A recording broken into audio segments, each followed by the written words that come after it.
أهلا وسهلا بكم مشاهدينا في بودكاست رمضان الحضارة.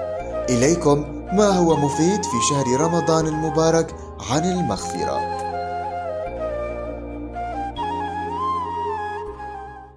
الأخلاق الحسنة والمغفرة بين الناس. عن أبي هريرة رضي الله عنه أن رسول الله صلى الله عليه وسلم قال: بينما رجل يمشي بطريق وجد غصن شوك في الطريق فأجزاه فشكر الله له وغفر له.